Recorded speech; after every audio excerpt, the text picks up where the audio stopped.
Ms. Marshall, please go right ahead. Thank you, Chairman. Excuse me. Thank you, Chairman Nichols, Vice Chair Seliger, and the members of the committee for allowing me to visit with you today regarding Senate Bill 5. My name is Jason Marshall, and I'm the Superintendent of Schools in Palestine, Texas. And I'm here representing Palestine ISD, our students and parents and staff, as well as Texas Association of Community Schools and Texas Association of School Administrators. Prior to March of 2020, in our district at Palestine, we had enough internet-capable student devices for about half of our 3,500 students. We had also invested hundreds of thousands of dollars prior to that to make sure that our classrooms and our common spaces in our buildings were Wi-Fi accessible.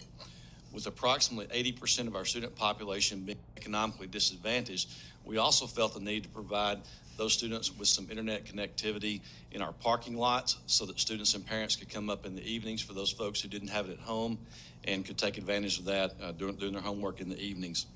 When COVID hit last March, quite frankly, we could not provide an online digital curriculum to everybody if we had wanted to. We didn't have enough devices, and with only about 38% of our students and families having both a device at home and internet connectivity, we just couldn't do it. So we did what most everybody in the state of Texas did. We did pencil and paper, and through the last spring and the first part of the school year, it worked pretty well.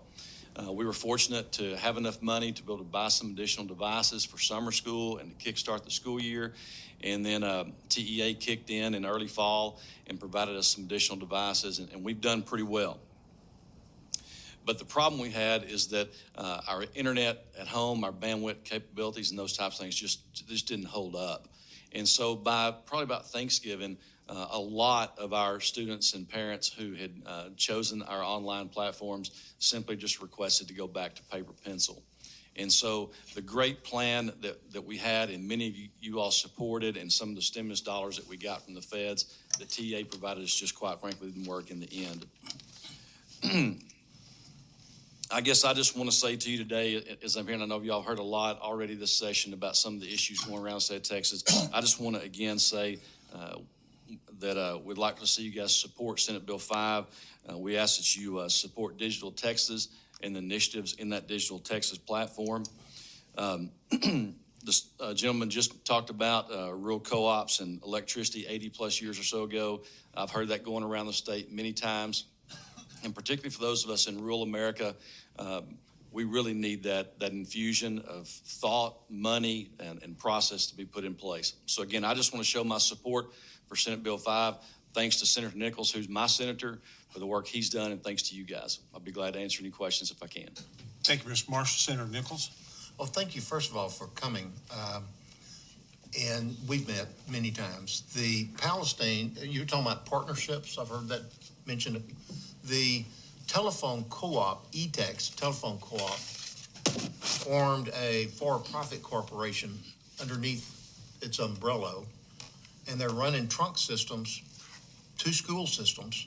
So my hometown's about 4 counties away, but they actually outbid and what we call the local provider for broadband to all our school campuses over in Jacksonville, my home county. And I went to a presentation 6 months ago or so in Palestine, and the community is partnering with that telephone co-op through their for-profit corporation to run that trunk system from my hometown, one of those big lines, all the way to Palestine, down the highway, and come around the loop and provide granular demarcation, Senator, and hook up to the schools too. I think they paid for their share of it.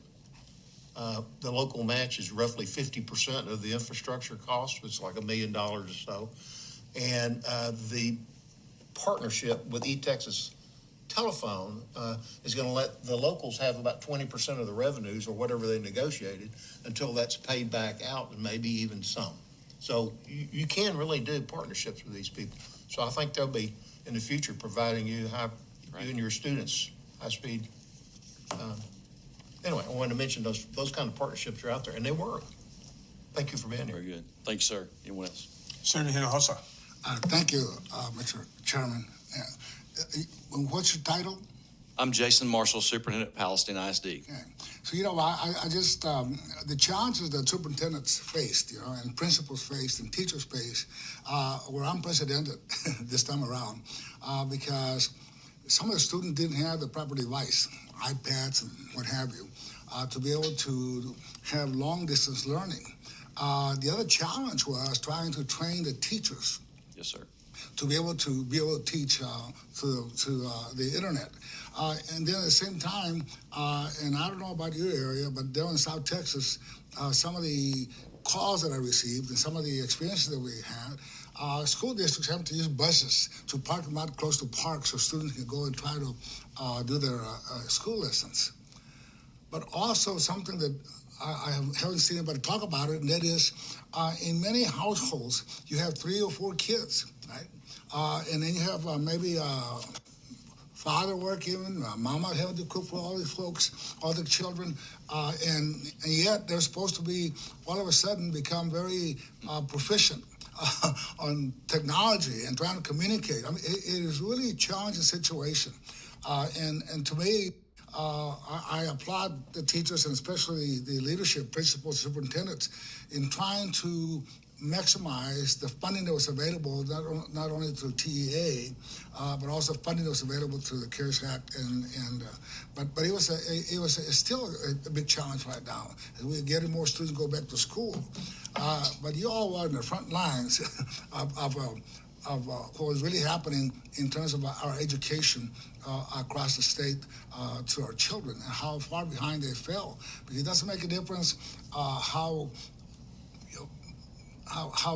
well and efficient broadband is. It's still very difficult to teach young children through broadband, especially when they have all these other challenges around them. So I really want to thank you and commend you for your leadership. Senator, if I may add something, my own child, my wife and I have an 11-year-old child. We live directly across the street from our junior high school, slightly outside of the internet capability of our junior high, about 500 feet or so outside the junior high. Our child had to be quarantined 3 times before Christmas this year and 1 time immediately after Christmas due to COVID. And by the time he got to Thanksgiving, which was his 3rd quarantine, he didn't want any more part of the online platform because we were having so many issues. And that was one thing for the Marshall family to navigate because my wife and I are both educators. But take that situation and put that out there to children who don't have educators at home and who have 3 or 4 children trying to work off of one hotspot. That's a difficult situation for those families to be in. And then imagine people or parents that do not speak English.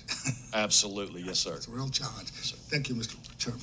Further questions for Mr. Marshall? I have one. Yes, sir. If you were told, doesn't matter when, that next fall you were going to have to start, if there was a surge, and that you were going to have to start the school year, everybody at home, virtually. Mm-hmm. After you consider suicide, what would you tell us is the thing that you need most right now? Something as simple as devices? Is it more comprehensive broadband? What would you need right now if you had to do it again? Well, I have to tell you that our local taxpayers in Palestine had done a good job providing us with resources. We were almost there at being able to provide the devices. Through CARES Act, I think TEA, under the circumstances, has done a remarkable job, quite frankly, of providing us. We have enough devices. We have trained pretty well. It's just an honest assessment. We've trained pretty well. We need to continue to provide training to staff this summer. But the largest issue is the bandwidth and internet capabilities. Because even with the hotspots that TEA sent us, we had about 500 students of our 3,500 who it just simply wouldn't work, that's 18 miles from the schoolhouse. Right. So in order for us to start with 0 problems, 0 problems is about 10 problems a day, but with 0 problems for us, it's just got to be the internet capabilities. Okay. Thank you. That was the answer I was looking for. Any further questions for Ms. Marshall? If not, thank you for being with us Yes, sir. today. Thank you all. The chair calls Daniel Gibson